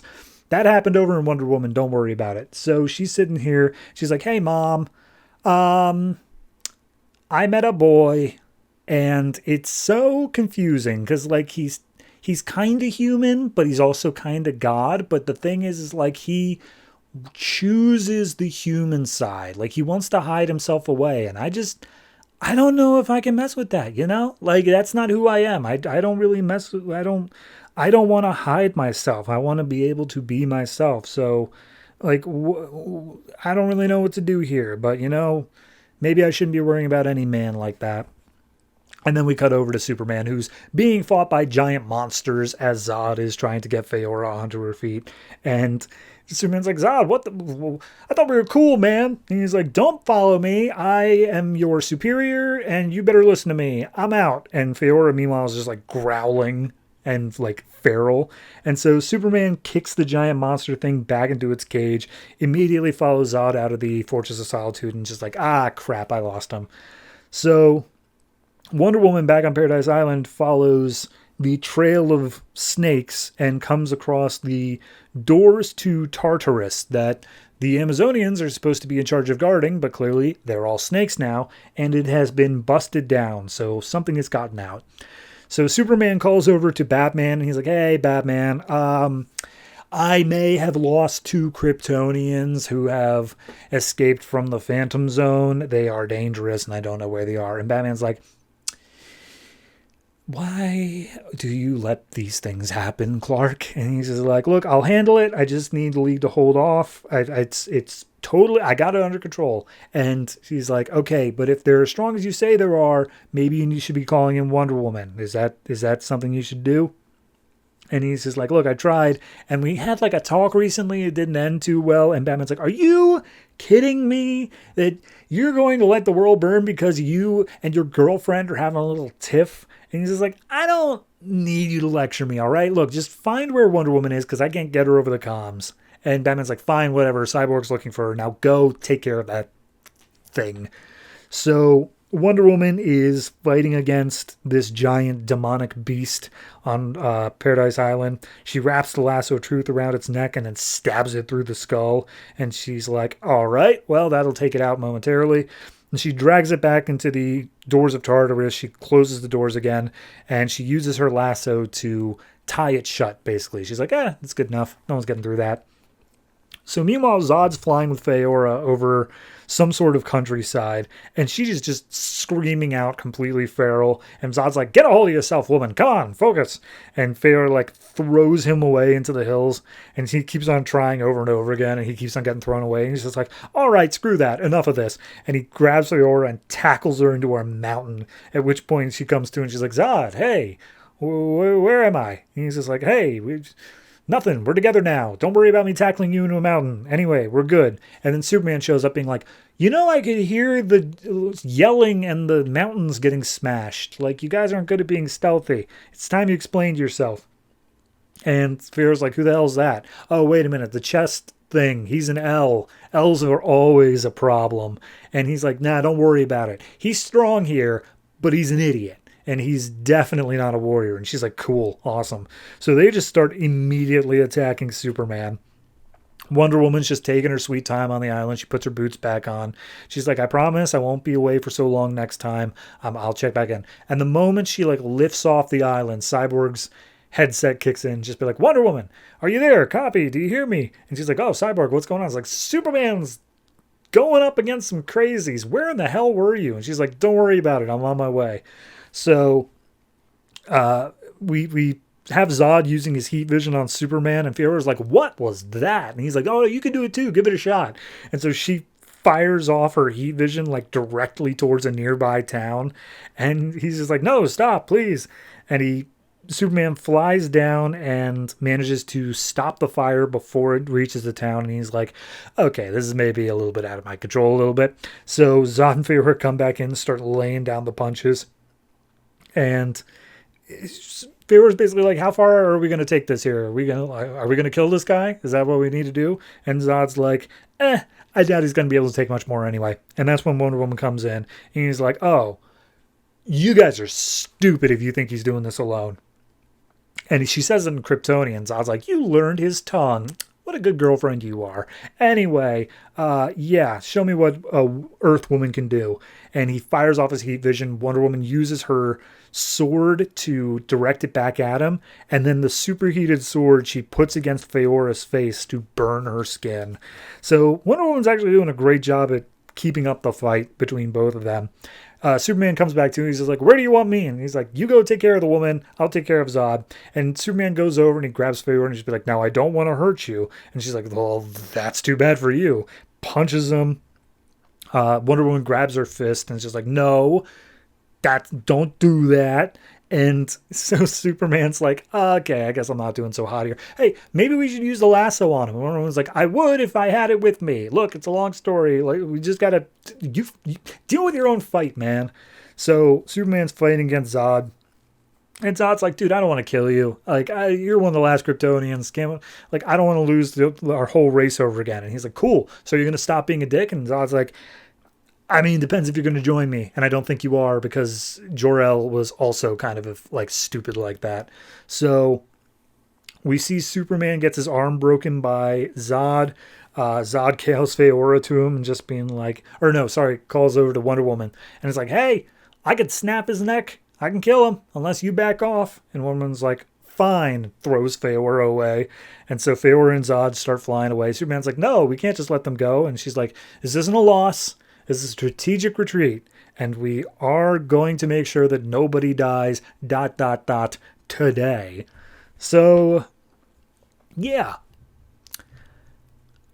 They really jobbed Superman here, you know?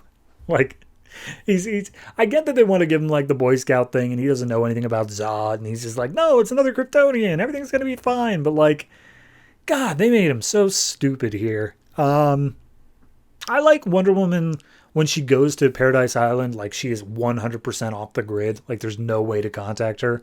And I also like the fact that it implies, like, no, she doesn't come here very often, because she has so much, like, guilt over the fact that she's pretty much the cause of her mother and fellow sisters being in the state that they're currently in. So, no, this book does a good job of, like, taking the continuity we currently have and, like, using it for something, using it for further character emotions and, like, relationships here. So, yeah, I'm looking forward to seeing how Superman's going to get his groove back, because, dear Lord, he had nothing to do in this issue. And, yeah, whatever they choose to do with Zod and Feora as well, I'm at least interested. So I'm going to give this one, I'm going to give it an 8. It probably, like, deserves a 7.5, but Tony S. Daniels' art is fantastic, so it gets that extra half point just on that. And, yeah, we'll see what happens in the next issue.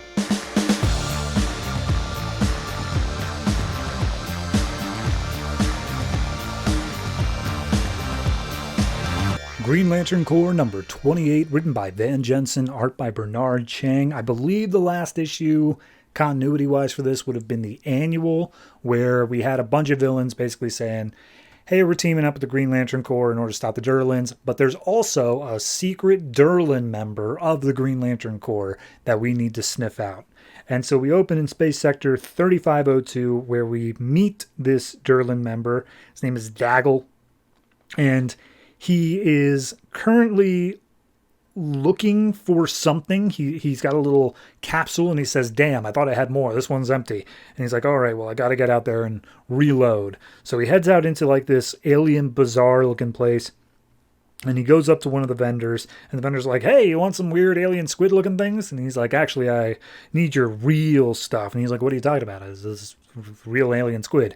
And he grabs the vendor by the collar and says, like, oh, I know you've got stuff behind the table. And he's like, oh, okay, sorry, I didn't know you knew about that sort of stuff. Yeah, no, it's at an abandoned temple outside the edge of town. Bring money.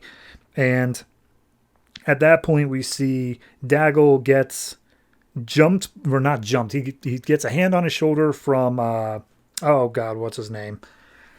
The big dude, we'll get to it. And he's like, hey, you're not an easy Durlan to find. And he takes one of the squids and throws it in his face. So at that point, we see John and Hunger Dog. No, is that his name? They don't really say their names a lot in here. And the guy's name was Bullfunga, that was it. So all of them are like, hey, he's a shapeshifter. He's going to change forms. He's going to take the most duplicitous shape that you can imagine. And so Bofunga picks up this tiny little girl and just like, oh, I'm going to kill you. How dare you throw that thing in my face? And immediately it's just like a bunch of parents are like, how dare you put down my daughter? And he's just like, oh, sorry, it was a mistake. Jesus. So standing over the city, we see a little alien cat that Daggle transformed into. Turns out John already sensed it, so he was up there right next to Daggle. And he's like, hey, Daggle, here's the thing. There's a war going on. We need you to pick a side. So back on Mogo, we see, it's a new lantern that isn't talked about that much. I'm not sure what her name is. But anyway, she's the partner of Derenick. And she's coming to talk to, God, I am so awful on names today. I don't know why. It's because there's like 700 characters in this book. Coming to talk to Kilowog and saying, hey, I'm worried about Derenick. I can't find her anywhere, and the ring communication's down until you like fix this place up. And he's like, I'm working on it. And if you're so worried about Derenick, like, just remember, she suffered a lot more deeply than you can imagine. And we see Derenick is out talking to Soule just outside of Mogo.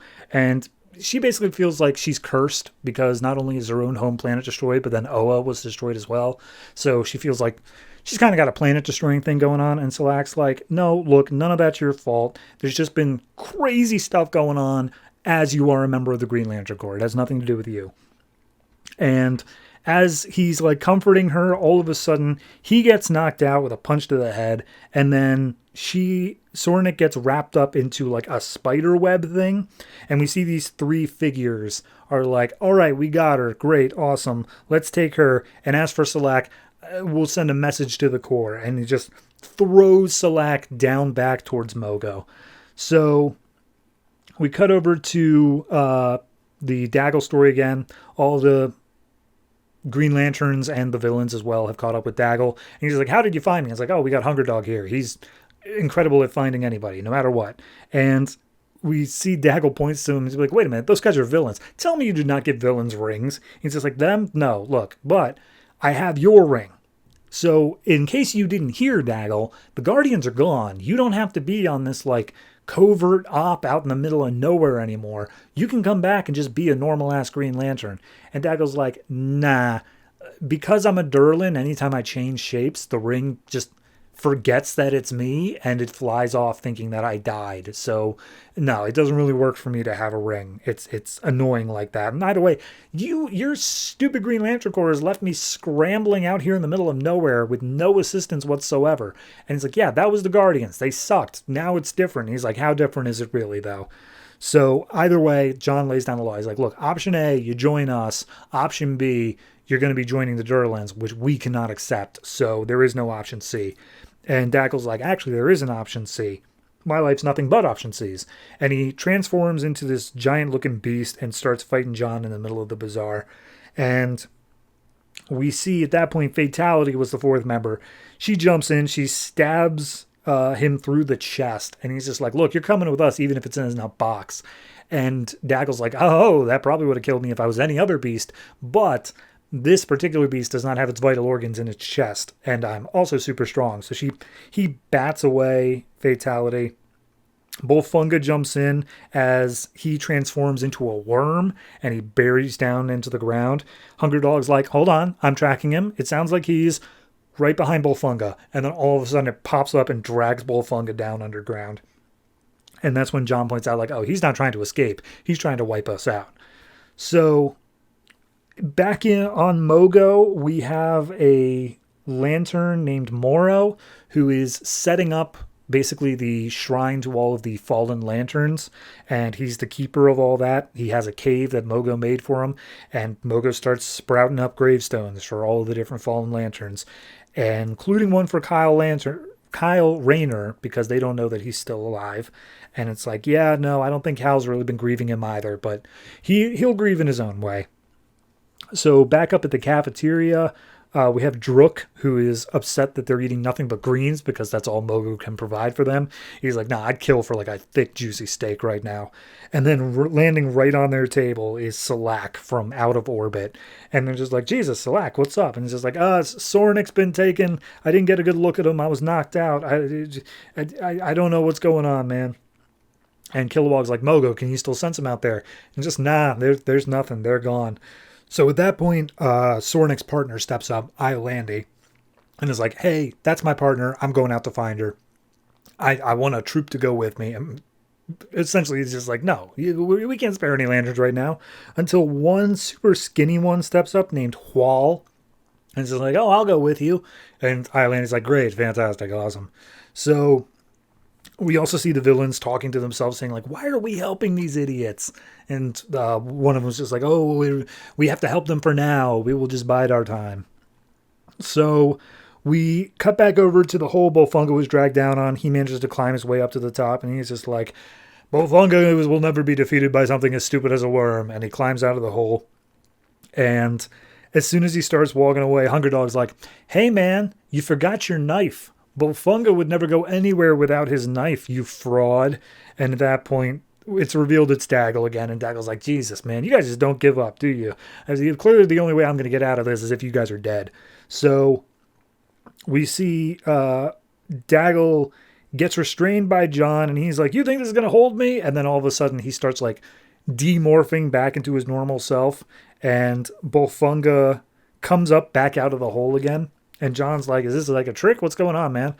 And Daggle's like, no, look, Durlans need radiation in order to transform. I ran out like weeks ago. I can't fight you anymore. You got me. You win. So be it. So at that point, a bunch of locals come up and they all start surrounding the group. And Hunger Dog's like, looks like we got a little bit of attention here from the locals. We might need to deal with this. And then the locals take off their hoods and they're like, we're not locals. We're Durlans. Give us Daggle.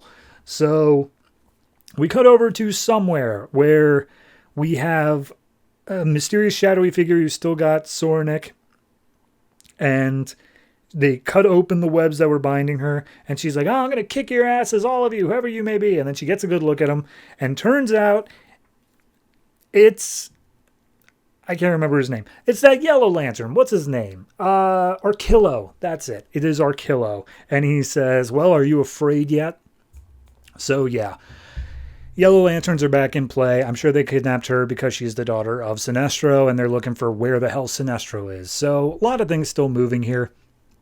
I kind of wish it didn't do the Yellow Lantern thing yet. Like, clearly it's a background piece, and we're only going to get to it more, but, like, I want to know how this Durlan stuff wraps up first. Maybe that's more of, like, a central Green Lantern book rather than the core book, but I don't know. It feels weird that we're already moving on to a Yellow Lantern thing when this war between the Khund and Durlans against the Green Lantern Corps is still going on, you know? But I do like the reveal. I do think it is a interesting piece whenever we do end up getting to it. Beyond that, it's a fine enough issue. I do feel like we probably wasted a bit of time with Daggle, though. Like, yes, of course, there was going to be a fight scene. Of course, he wasn't just going to go easily. But the fact that he's already down and restrained just kind of feels like, what is he really going to do? You know? Like, clearly he has some inside information on the Durlans, but the fact that they had a Durlan member of the Corps means that they should already have information on the Durlans, you know? So, yeah, I got to say this one's probably like a 6.5. There's a lot of things wrong with it. It doesn't quite flow as nicely as I would like, but it's keeping my interest at the very least. So we'll see what happens next time.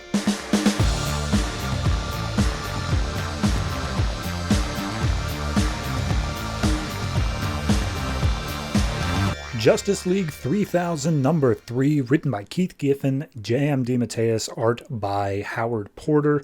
So last issue, super reality bender called Locust showed up, kidnapped Green Lantern to be her boyfriend, killed the Flash, and then teleported Batman, Superman, Wonder Woman to some other faraway planet named like Tacron something. So this issue opens up with a bunch of goons with guns just being thrown into walls and just completely beaten up. And we see Superman just standing there being like, well, that was disappointing. They barely even put up a fight. And Batman's like, dude, this isn't about fun. Why are you talking about fun? We just went through hell on that other planet. We lost the Flash. Green Lantern's captured. And you're talking about fun? And he's like, well, why else would we be beating the hell out of people wearing these silly costumes if it weren't for fun? And Batman's like, because we're the Justice League. He's like, no, we're not. We're a bunch of clones. We don't even know who we are anymore. Screw it. So at that point, Superman's like, look, if we want some information about what's going on or where we are at, we just need one of these guys to be awake. So Wonder Woman grabs one of them, shakes him awake as best he can, throwing the lasso of truth on him. And Superman's like, yeah, I don't think that's going to work. So Batman's like, look, if you guys listen to what Locust was saying, we're on a planet called Takron Galtos.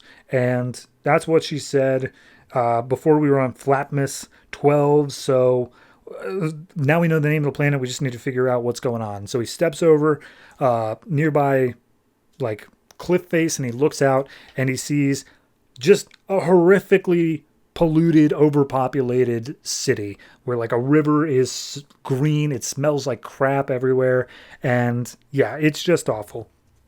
So at that point, we go back to Cadmus, and the Wonder Twins are like, okay, so yeah, Flash is dead. That's a problem. We still need to figure out what to do there. And I really don't want to say Terry and Terry over again because it doesn't differentiate of which one is talking. So I'm going to say the boy and the girl. So the girl is saying, like, damn it, I told you they weren't ready. And he's just like, look, you're overreacting. Well, it's just a setback. All we got to do is get the rest of the old Justice League back, and then we could just make a new Flash. And if worst comes to worst, we can just make a new rest of the Justice League too.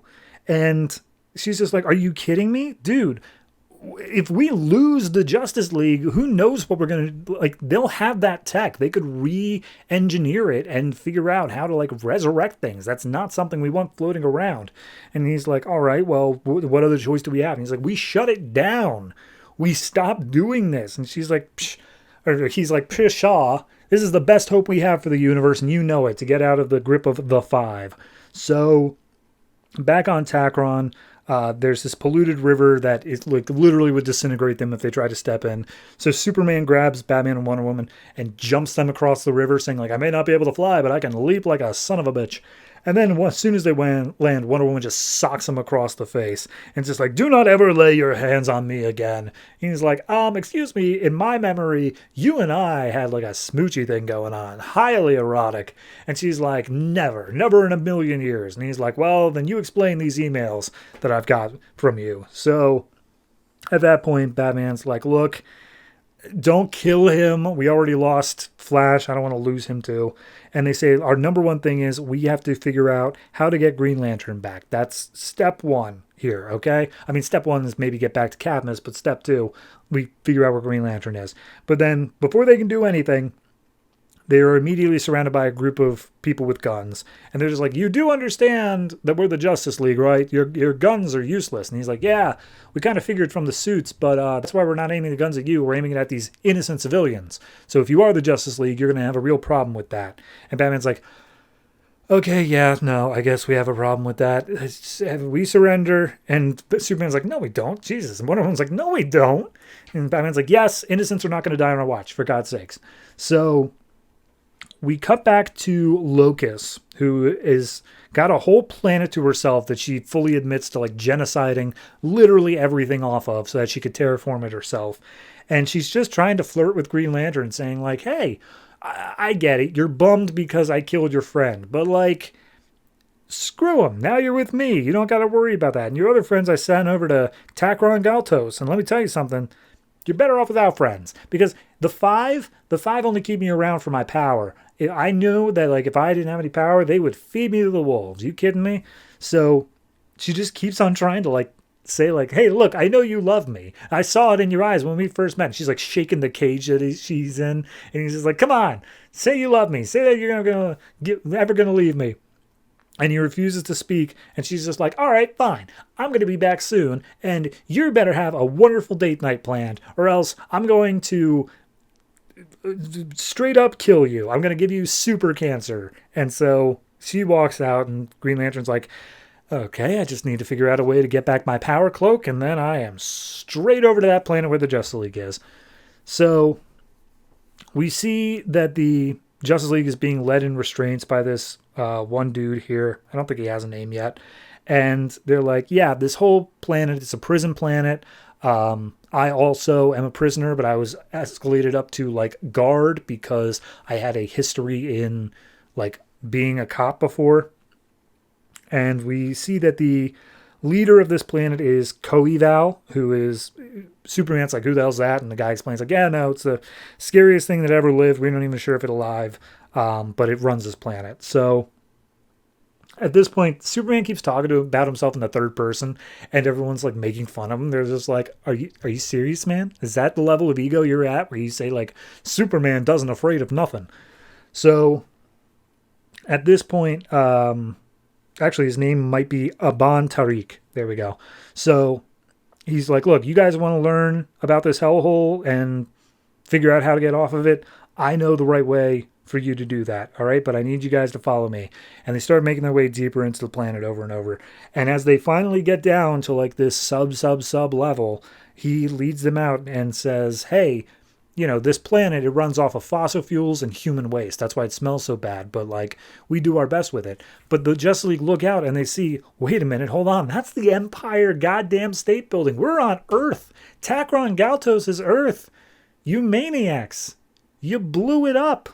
And he's just like, oh, yeah, no, this place, I guess, was Earth however long ago. But nowadays, it's Takron Galtos. Why are you guys so, like, antsy about this? And it's like, dude, Earth was our planet. Like, for you, it's been a millennium. For us, it's been 15 minutes. Like, it's super recent. So we see the Wonder Twins still at Cadmus, and they're just talking about, like, okay, so what's the plan? What do we do here?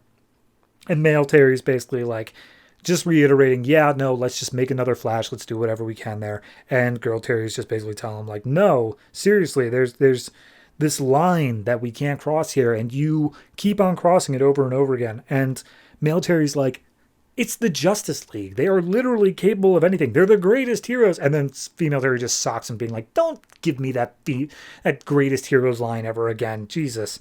So we then cut over to Ariel, who was the girl from the very first issue who was like on the run. And she's saying, yeah, okay, so I'm on this planet. I've got a bunch of teleporters set up, but they're all one-time use, and then they self-destruct. That's in order to keep me safe. But it really limits the amount of places I can teleport to, so I've really got to be careful where I pick and choose here. And then all of a sudden she gets a call on her, I don't know, implant, whatever you want to call it, and it is Tarak, from the guy who's leading around the Justice League on Takron. And apparently they have some sort of an old romantic fling that didn't go down so well. And he's just like, hey, remember that project that put you on the run? The one that, like, yeah, had to give up everything for? And she's like, yeah. And then he starts up a video call and shows Wonder Woman, Superman, and Batman. And immediately she's like, is this a joke? And he's like, no, they keep claiming that they are who they say they are, and they got the costumes and powers to match. And at that point, Superman's like, hey, should we really be cooperating with this guy? He threatened innocent people. And Batman's like, I'm sorry, do you actually have a conscience? Are you actually defending innocent people now? I genuinely thought that wasn't a part of your personality. So at that point, Ariel's like, oh my God, they actually went through with it. I cannot believe that this is way beyond what I thought was actually going to happen. So at that point, Superman starts threatening the guy, and he just keeps on saying, like, and why should I be afraid of you? And he's like, because I'm Superman. And he's like, but, like, why? And he's like, I have heat vision. And it's like, okay, and he's like, because I'm Superman. Why is that name not striking fear into the hearts of everyone? So at that point, Wonder Woman's like, hey, who are you talking to on the phone? He's like, oh, her name's Ariel Masters. You could pretty much say that she's your mom. She's the one who designed the plans to resurrect you. So at that point, Ariel makes the decision. He's like, okay, look, this just threw a wrench in all of my plans, but I have to go deal with this. So she sets up a teleporter to go back to Takron Galtos and says, all right, time to see what I can do about this. And as she steps out, we see on her little pad that she was working on beforehand is the face of Coeval saying, haha, yes, I will be waiting for you when you arrive. And so will Kali, whoever the hell that is. Okay. I like it in the sense that it's got a good humor to it. It's got a good flow to it. But, like, I think the biggest problem I'm having with it right now is the cutbacks to the Wonder Twins. I really, like, it's basically just them saying, hey, shouldn't we do something? Like, over and over again. And I'm hoping it's going to end up being more than that. But as it stands now, it's just like, a dead stop, either just to pace out the pages a little bit, or I genuinely can't think of another reason, because it's just them arguing back and forth with each other over and over and over again. And I was okay with it last issue because it was kind of the first time it was happening, but this issue, it's getting a bit old. I want them to either interact and like do something or just stop showing up. So yeah, the rest of the Justice League stuff, I'm totally fine with. I like the fact this is Earth in the future. I like the fact that the quote-unquote creator, the person who made the plans, is having to get involved now. It does highly have the, I don't want to say stench, but the background of the previous book by these guys, which was Threshold. It really feels like that. But I like the way this is going at the very least. So we'll see how it turns out next issue. For this one, I'd say it's probably 6.5. Honestly, I'll drop it down to the 6. I'm not that in love with it, but I am at least curious to see where the story goes, because this is one of the stories, because of how completely removed from not only like timelines it is, but also just space as well. It can do anything. It can literally do anything at once, and it'll work out. So this is able to make some big swings, and I'm hoping it takes it.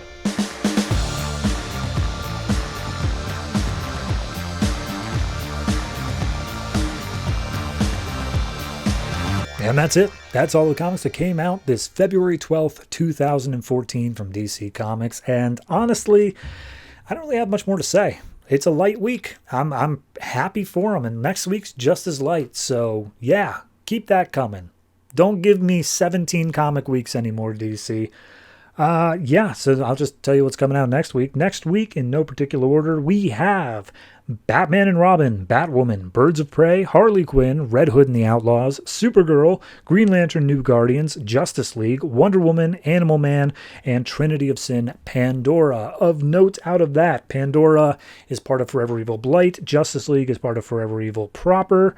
I believe that Animal Man only has one more issue after this upcoming one, so this will probably be like the end of the arc, and then next issue will just be like an epilogue sort of thing of saying like, and here's how we end this.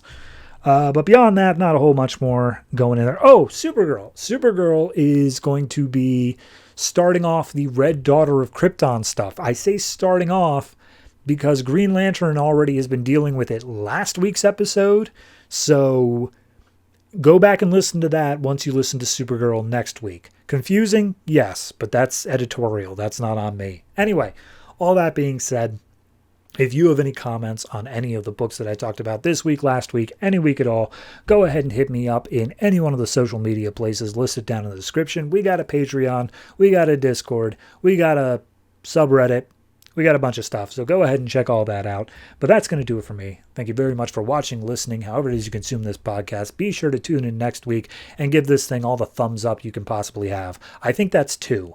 I think most people only have 2 thumbs up, but if you got a third one, good for you. Anyway, thank you once again, and always try to remember, if it ain't broke, don't fix it.